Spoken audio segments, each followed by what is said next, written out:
Chapter 27. After the fierce storms of winter came many days when the wind did not blow. The air was so heavy that it was hard to breathe, and the sun was so hot that the sea was like the sun itself, too bright to look at. The last day of this weather I took the canoe from the cave and paddled around the reef to the sand spit. I did not take Rontu-Aru with me, for while he liked the cold, he did not like the heat. It was good that he did not come with me. The day was the hottest of all, and the sea shimmered with red light. Over my eyes I wore shields made of wood with small slits in them so to see through. No gulls were flying. The otter lay quiet in the kelp, and the little crabs were deep in their holes. I pulled the canoe up on the beach, which was wet, but steaming from the sun. Early every spring I took the canoe to the sand spit and spread fresh pitch in the cracks that needed it. I worked all this morning, stopping from time to time to cool off in the sea. As the sun climbed high, I turned the canoe over and crawled under it and went to sleep in the shade. I had not slept long when I was suddenly awakened by what I thought was thunder. But upon looking out from my shelter, I saw that there were no clouds in the sky. Yet the rumbling sound kept on. It came from a distance, from the south, and as I listened grew louder. I jumped to my feet. The first thing that caught my gaze was the gleaming stretch of beach on the southern slope of the sandspit. Never in my life on the island had I seen the tide so low. Rocks and small reefs that I did not know were under the sea stood bare in the blinding light. It was like another place. I had gone to sleep and awakened on another island. The air was suddenly tight around me. There was a faint sound as if some giant animal were sucking the air in and in through its teeth. The rumbling came closer out of an empty sky, filling my ears. Then, beyond the gleam of the beach and the bare rocks and reefs, more than a league beyond them, I saw a great white crest moving down upon the island. It seemed to move slowly between the sea and the sky, but it was the sea itself. I tore off the shields I wore over my eyes. In terror, I ran along the sandspit. I ran and stumbled and got up again and ran again. The sun shuddered under my feet as the first wave struck. Spray fell around me like rain. It was filled with pieces of kelp and small fish. By following the curve of the sandspit, I could reach the cove and the trail that led to the mesa. But there was no time for this. Water was already rushing around my knees, pulling me from every direction. The cliff rose in front of me, and through the rocks were slippery. And though the rocks were slippery with the sea moss, I found a hold for a hand and then a foot, thus a step at a time. I dragged myself upward. The crest of the cave passed under me and roared on toward Coral Cove. For a time there was no sound. Then the sea began to seek its old place, running backward in long foaming currents. Before it could do, another great wave moved out of the sea. Perhaps it would be even bigger than the first one. I looked up. The cliff rose straight above me. I could climb no further. I stood facing the rock with my feet on the narrow ledge and one hand thrust deep into the crack. Over my shoulder I could see the wave coming. It did not come fast, for the other wave was still running out. For a while I thought that it would not come at all because the two suddenly met beyond the sand spit. The first wave was trying to reach the sea, and the second one was struggling toward the shore. Like two giants, they crashed against each other. They rose high in the air, bending first one way and then another. There was a roar, as if great spears were breaking in battle, and in the red light of the sun, the spray that flew around them looked like blood. Slowly, the second wave forced the first one backward, rolled slowly over, and then, as a victor drags the vanquished, moved in toward the island. The wave struck the cliff. It sent long tongues streaming around me so that I could neither see nor hear. The tongues of water licked into all the crevices, dragging at my hand and my bare feet, gripping the ledge. They rose high above me along the face of the rock, up and up, and then spent themselves against the sky and fell back, hissing past me to join the water rushing on toward the cove. Suddenly all around me was quiet. In the quiet I could hear my heart pounding, and I knew that my hand still had its hold on the rock and that I was alive. Night came, and though I was afraid to leave the cliff, I knew that I could never stay there until morning, that I would just go to sleep and fall. Neither could I find my way home, so I climbed down from the ledge and crouched at the foot of the cliff. Dawn was windless and hot. The sandspit was strewn with hills of kelp. Dead fish and lobsters and pink crabs lay everywhere, and 2 small whales were stranded against the rock walls of the cove. Far up the trail that led to the mesa, I found things from the sea. Rontuaru was waiting at the fence. When I crawled under it, he jumped upon me and followed me around, never letting me out of his sight. I was glad to be home on the high headland where the waves had not come. I had been gone only from one sun to the next, yet it was like so many suns, like the time I had gone away in the canoe. Most of the day I slept, but I had many dreams, and when I awoke, everything around me was strange. The sea made no sounds on the shore. The gulls were quiet. The earth seemed to be holding its breath, as though it were waiting for something terrible to happen. At dusk, I was coming back from the spring with a basket of water on my shoulder, walking along the cliff with Rontuaru. Everywhere the ocean was smooth and yellow, and it lay against the island as if it were very tired. The gulls were still quiet, perched on its rocky nests. Slowly, the earth began to move. It moved away from my feet, and for a moment I seemed to be standing in the air. Water tipped out of the basket and trickled over my face. Then the basket fell to the ground. Not knowing what I did, thinking foolishly that another wave was upon me, I began to run. But it was a wave of earth, and it rippled under me along the cliff. As I ran, another wave overtook me. Looking back, I saw many of them coming out of the south like waves in the sea. The next thing I remember, I was laying on the ground, and Rontuaru was beside me, and we were both trying to get to our feet. Then we were running again toward the headland, toward a house that kept moving off into the distance. The opening under the fence had caved in, and I had to pull the rocks away before I could crawl through. Night came, but the earth still rose and fell like a great animal breathing. I could hear rocks tumbling from the cliff, falling down into the sea. All night as we lay there in the house, the earth trembled and rocks fell, yet not the big one on the headland, which would have fallen if those who make the world shake had really been angry with us. In the morning, the earth was quiet once more, and a fresh wind that smelled of kelp blew out of the northern sea. Chapter 28. The earthquake did little damage. Even the spring, which failed to flow for several days, started up again and flowed more than ever. But the great waves had cost me all the food and weapons which were stored in the cave, as well as the canoe I had been working on and those hidden under the south cliffs.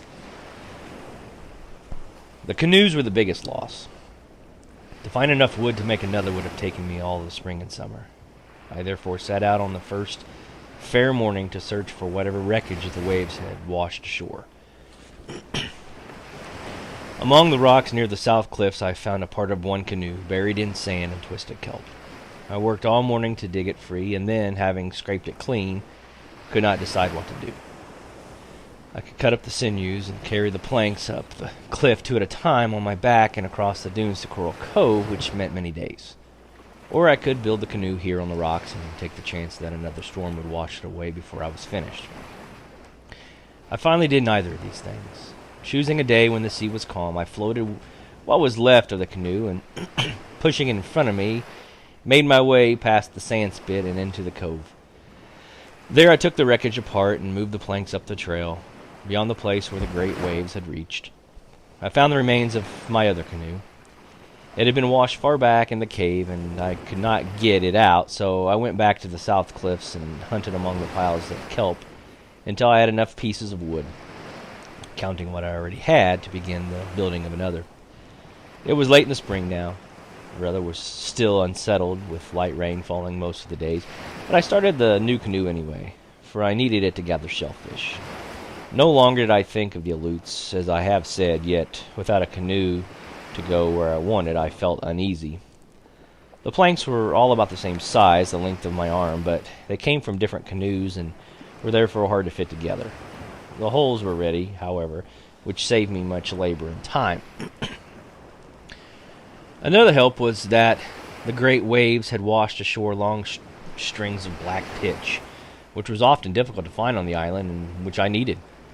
When I had sorted out the planks and shaped them, the work went fast, so that by late spring I was ready to finish the seams.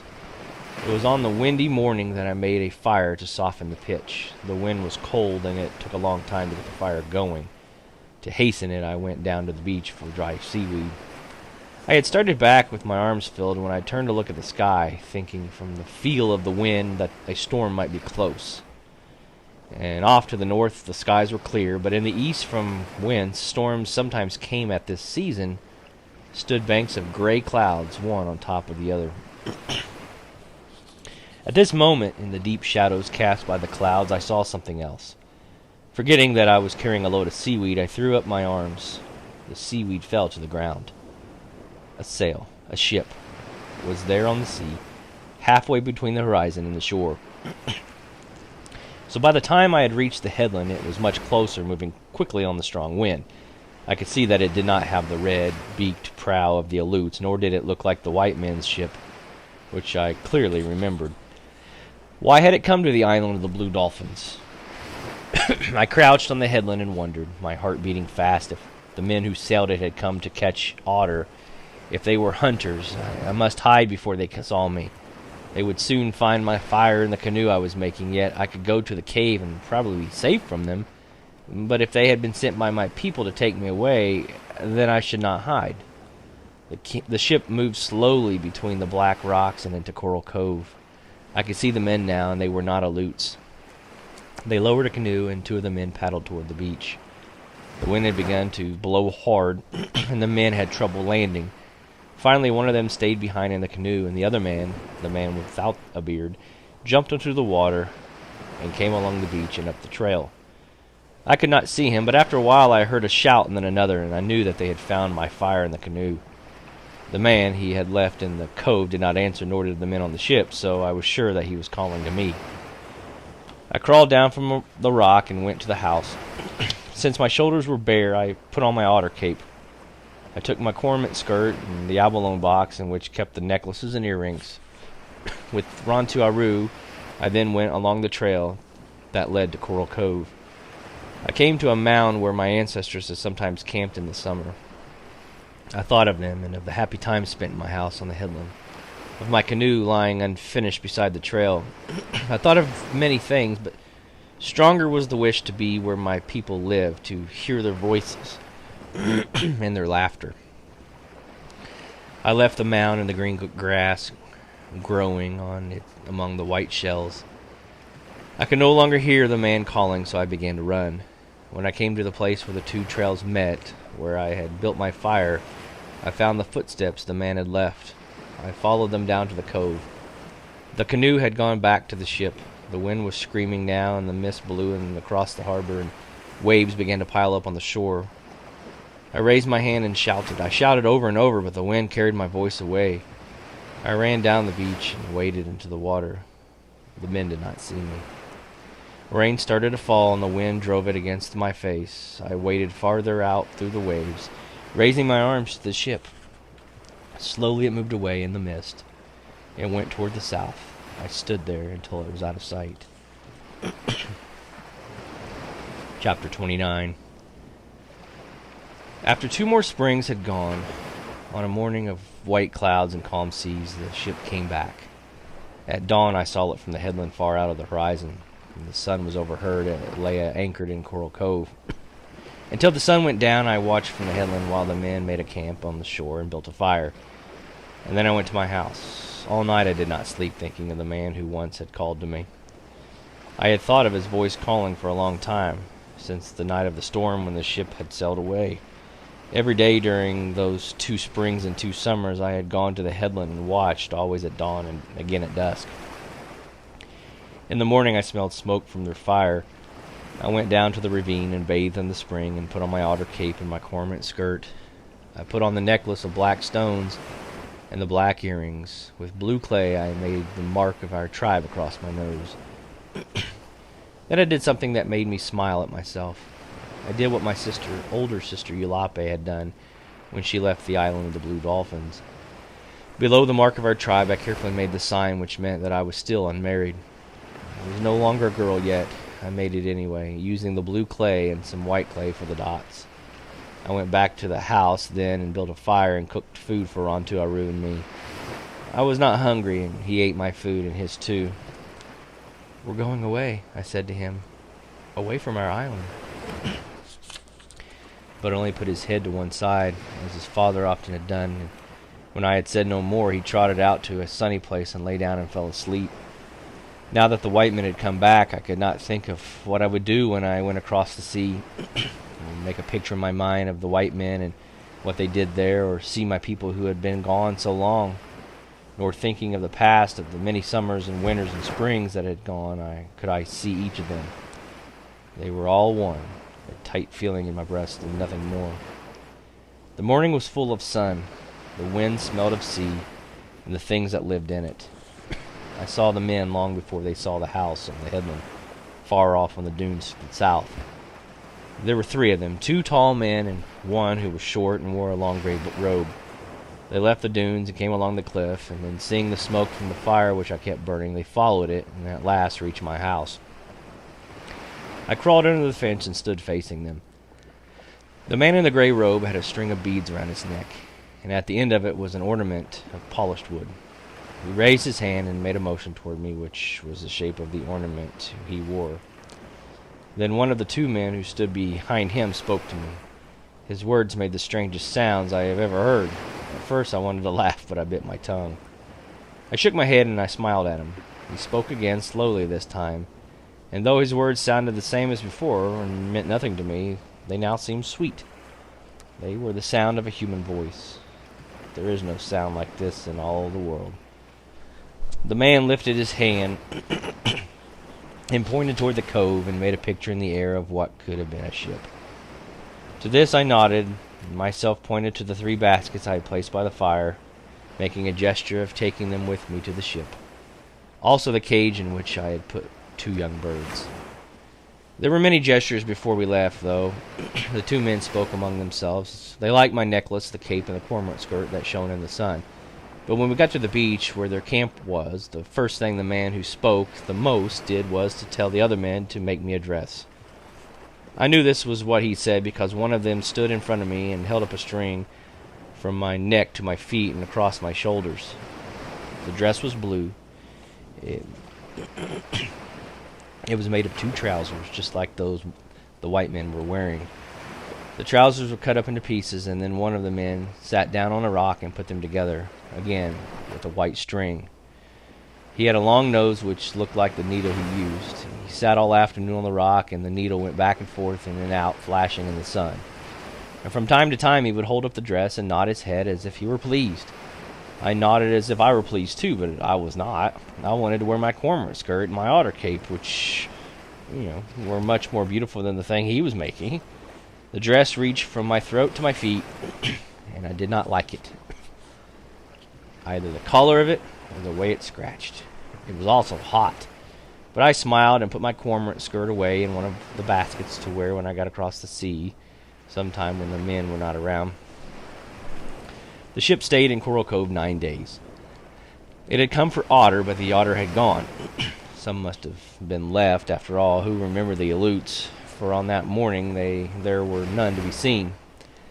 I knew where they had gone. They had gone to Tall Rock, but when the men showed me the weapons they had brought to kill the otter, I shook my head and acted as though I did not understand. They pointed to my otter cape, but I still shook my head. I asked them then about the ship that had taken my people away many years before, making the signs of ship and pointing to the east, but they did not understand. Not until I came to Mission Santa Barbara and met Father Gonzalez did I learn from him that this ship had sunk in a great storm soon after it reached his country, and that on the whole ocean whereabouts there was no other. For this reason, the white men had not come back for me. On the 10th day we sailed. It was a morning of blue skies and no wind. We went straight toward the sun. For a long time I stood and looked back at the island of the Blue Dolphins. The last thing I saw of it was the high headland. I thought of Rontu lying there beneath the stones of many colors, and of Wanali, wherever she was, and the little red fox that would scratch in vain at my fence, and my canoe hidden in the cave, and of all the happy days. The dolphins rose out of the sea and swam before the ship. They swam for many leagues in the morning through the bright water, weaving their foamy patterns. The little birds were chirping in their cage, and a Rontu arrow sat beside me.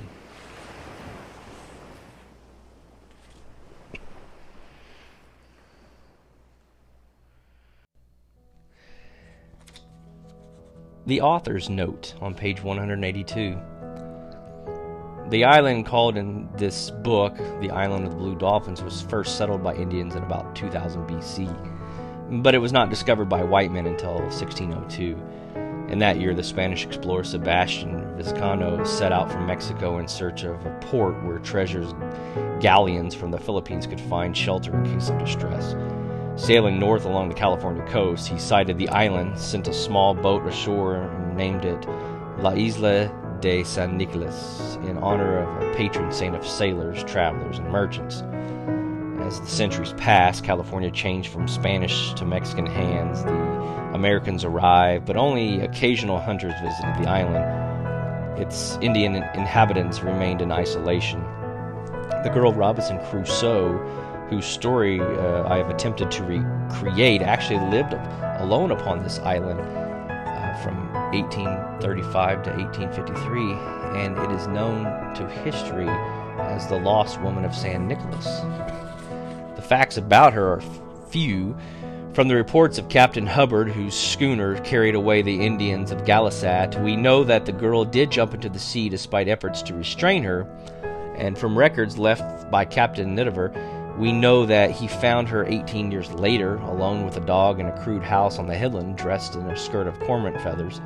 Father Gonzalez of Santa Barbara Mission, who befriended her after her rescue, learned that her brother had been killed by wild dogs. He learned a little else, for she spoke to him only in signs. Neither he nor the many Indians at the mission could understand her strange language. The Indians of Gallisat had long since disappeared. The Lost Woman of San Nicolas is buried on a hill near the Santa Barbara Mission. Her skirt of green cormorant feathers was sent to Rome. Outermost of the 8 Channel Islands, San Nicolas is about 75 miles southwest of Los Angeles, and for years historians thought that it had been settled some 6 centuries ago, but recent carbon-14 tests of excavations of the island show that Indians came here from north long before the Christian era. Their images of the creatures of this land, sea, and air are similar to those found on the shores of Alaska, and carved with extraordinary skill. They may be seen at the Southwest Museum in Los Angeles. The future of San Nicolas is not clear. It is now a secret base of the United States Navy, but scientists predict that because of the pounding waves and furious winds, it will one day be swept back into the sea. In the writing of The Island of the Blue Dolphins, the author is deeply indebted to Maud and Delos Lovelace, and to Bernice Eastman Johnson of the Southwest Museum, and to Fletcher Carr, formerly the curator of San Diego Museum of Man. So guys, the author Scott Odell was one of the most popular, well-loved authors for young people ever. He was a Newbery Award medal winner, a 3-time Newbery Honor Book winner, a 2-time winner of the German Jugendbeck Press, winner of the De Grumand and Regina medals, and the recipient of the Hans Christian Andersen Author Medal, the highest international recognition for a book of work by an author of children's books. Scott Odell's Island of the Blue Dolphins, Zia, Sing Down the Moon, My Name is Not Angelica, Thunder Rolling in the Mountains, they're all available in yearling editions. So you can visit Scott Odell website at www.scottodell.com. Hope you guys enjoyed this book. Thank you very much.